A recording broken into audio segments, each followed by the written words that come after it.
चचा छक्कन कभी कभार कोई काम अपने जिम्मे क्या ले लेते हैं। घर भर को तिगनी का नाच नचा देते हैं।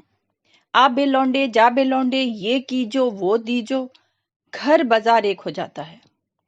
दूर क्यों जाओ, परसों पड़ले रोज का जिक्र है। दुकान से तस्वीर का चौकटा लग कर आया, इस वक्त तो दीवान खाने में रख दी गई।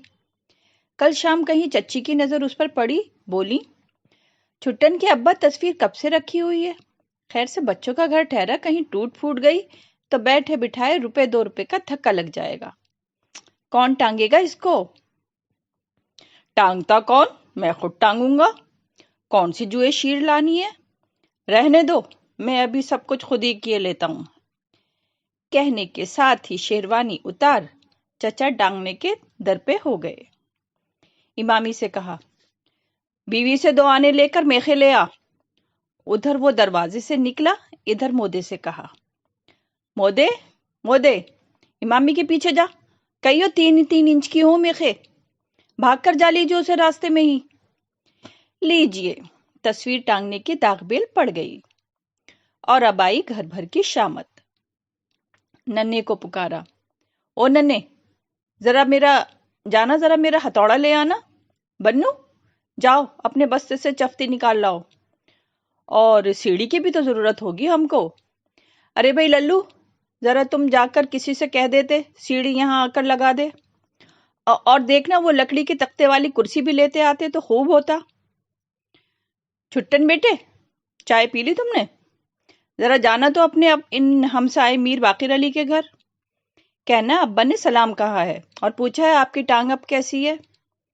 और कहियो वो जो है ना आपके पास, क्या नाम है उसका, लो भूल गया, पलवल था कि टलवल, अल्लाह जाने क्या था।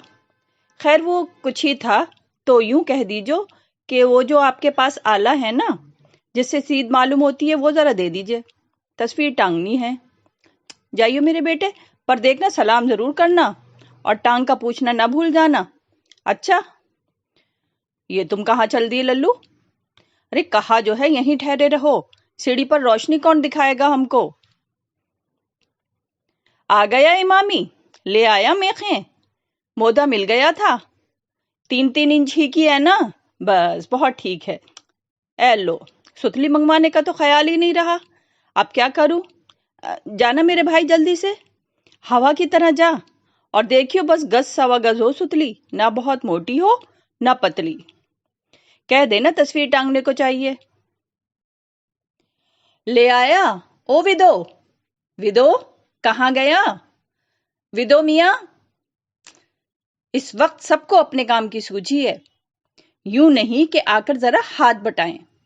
यहां आओ, तुम कुर्सी पर चढ़कर मुझे तस्वीर पकड़ाना। लीजिए साहिब, खुदा खुदा करके तस्वीर टांगने का वक्त आया,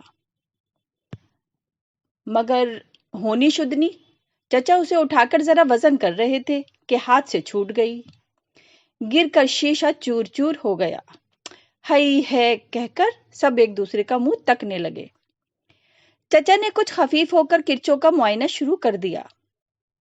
वक्त की बात, उंगली में शीशा चुभ गया, खून की तलल्ली बन गई।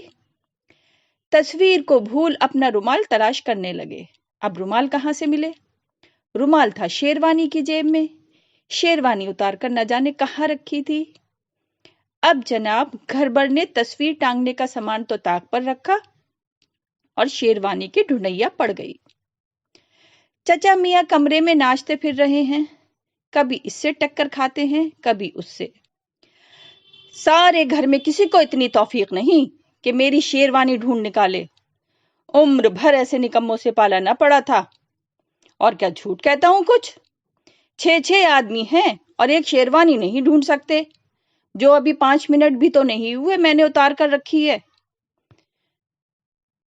इतने में आप किसी जगह से बैठे बैठे उठते हैं और देखते हैं कि शेरवानी पर ही बैठे हुए थे। अब पुकार पुकार कर कह रहे हैं, अरे भाई रहने देना, मिल गई शेरवानी, ढूंढ ली हमने। तुमको तो आंखों के सामने बैल भी खड़ा हो तो नजर नहीं आता।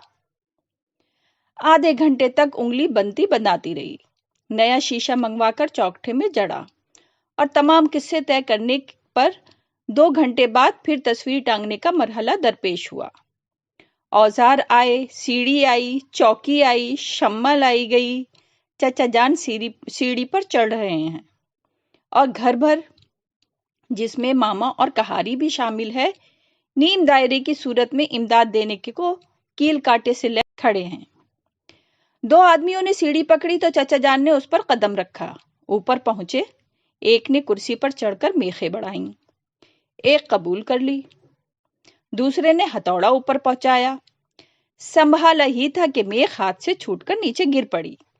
अब खिसियानी आवाज में बोले, ए लो, कमबख्त मेख छूटकर गिर पड़ी, देखना कहाँ गई। अब जनाब सब के सब घुटनों के बल टटोल टटोल कर मेख तलाश कर रहे हैं और चचा मियाँ सीढ़ी पर खड़े होकर मुसलसल बड़बड़ा रहे हैं, मिली? अरे कमबख्त तो ढूंढी, अब तक तो मैं 100 मर्तबा तलाश कर लेता, अब मैं रात भर सीढ़ी पर खड़ा खड़ा सूखा करूंगा। अरे नहीं मिलती तो दूसरी ही दे दो अंधो। ये सुनकर सबकी जान में जान आती है तो पहली ही मेख मिल जाती है। अब मेख चचा जान के हाथ में पहुंचाते हैं तो मालूम होता है कि इस अरसे में हथौड़ा गायब हो चुका है। ये हथौड़ा कहाँ चला गया? कहाँ रखा था मैंने? ला हौल वला कुव्वत। उल्लू की तरह आंखें फाड़े मेरा मुंह क्या तक रहे हो? 7 आदमी और किसी को मालूम नहीं हथौड़ा मैंने कहाँ रख दिया। बड़ी मुसीबत से हथौड़े का सुराग निकाला और मेख गढ़ने की नौबत आई। अब आप ये भूल बैठे हैं कि मापने के बाद मेख गाड़ने को दीवार पर निशाना किस जगह किया था। सब बारी बारी कुर्सी पर चढ़कर कोशिश कर रहे हैं कि शायद निशान नजर आ जाए। हर एक को अलग अलग जगह निशान दिखाई देता है और चचा सबको बारी बारी उल्लू गधा कह कहकर कुर्सी से उतर जाने का हुक्म दे रहे हैं। आखिर फिर चफ्ती ली और कोने से तस्वीर टांगने की जगह को दोबारा मापना शुरू किया। मुकाबिल की तस्वीर कोने से 35 इंच के फासले पर लगी हुई थी। 12 और 12 के कितने इंच? और बच्चों को जबानी हिसाब का सवाल मिला। बावाज़े बुलंद हल करना शुरू किया और जवाब निकाला तो किसी का कुछ था और किसी का कुछ। एक ने दूसरे को गलत बताया। इसी तू मैं में सब भूल बैठे कि असल सवाल क्या था। नए सिरे से माप लेने की जरूरत पड़ गई। अब चचा चफ्ती से नहीं मापते, सुतली से मापने का इरादा रखते हैं। सीढ़ी पर 45 दर्जे का जाविया बनाकर सुतली का सिरा कोने तक पहुंचाने की फिक्र में हैं कि सुतली हाथ से छूट जाती है। आप लपक कर पकड़ना चाहते हैं, इसी कोशिश में जमीन पर आ रहते हैं। अब कोने में सितार रखा था, उसके तमाम तार चचा जान के बोझ से यकलख्त झनझनाकर टुकड़े टुकड़े हो जाते हैं। अब चचा जान की जबान से जो मंजे हुए अल्फाज निकलते हैं सुनने के काबिल हैं, मगर चची रोक देती हैं और कहती हैं कि अपनी उम्र का ही नहीं तो इन बच्चों का ही ख्याल करो। बहुत दुश्वारी के बाद चचा जान अजसरे नौ मेख गाड़ने की जगह मुय्यन करते हैं। बाएं हाथ से उस जगह मेख रखते हैं और दाएं हाथ से हथौड़ा संभालते हैं। पहले ही जो चोट पड़ती है तो सीधी हाथ के अंगूठे पर आप सी करके हथौड़ा छोड़ देते हैं। वो नीचे आकर गिरता है किसी के पांव पर, हाय हाय ओफो, और मार डाला शुरू हो जाती है। चची जल भुनकर कहती हैं, यूं मेघ गाड़ना हुआ करे तो मुझे 8 रोज पहले खबर दे दिया कीजिए, मैं बच्चों को लेकर मैके चली जाया करूं, और नहीं तो। चचा नादिम होकर जवाब देते हैं, ये औरत जात भी बात का पतंगड़ ही बना लेती है। यानी हुआ क्या जिस पर ये ताने दिए जा रहे हैं? भला साहिबे कान हुए, आइंदा हम किसी काम में दखल न दिया करेंगे। अब नए सिरे की कोशिश शुरू हुई। मेख पर दूसरी चोट जो पड़ी तो इस जगह का प्लस्तर नरम था। पूरी की पूरी मेख और आधा हथौड़ा दीवार में। चचा अचानक मेख गड़ जाने से इस जोर से दीवार से टकराए कि नाक गैरत वाली होती तो पिचक कर रह जाती। इसके बाद अजसरे नौ चफ्ती और रस्सी तलाश की गई और मेख गाड़ने की नई जगह मुकर्रर हुई। اور کوئی آدھی رات کا عمل ہوگا کہ خدا خدا کر کے تصویر ٹنگی، وہ بھی کیسی، ٹیڑھی اور اتنی جھکی ہوئی جیسے اب سر پر آئی، اور چاروں طرف گز گز بھر کی دیواریں، یہ حالت گویا چاند ماری ہوتی رہی ہے۔ چچا کے سوا باقی سب تھکن سے چور نیند میں جھوم رہے ہیں۔ اب آخری سیڑھی پر سے دھم سے جو اترتے ہیں تو کہاری غریب کے پاؤں پر پاؤں۔ اب غریب کے ڈیل تھا، تڑپ ہی تو اٹھی۔ چچا اس کی چیخ سن کر ذرا سراسیما تو ہوئے، مگر پل بھر میں داڑھی پر ہاتھ پھیر کر بولے، اتنی سی بات تھی، لگ بھی گئی، اور لوگ اس کے لیے مستری بلوایا کرتے ہیں۔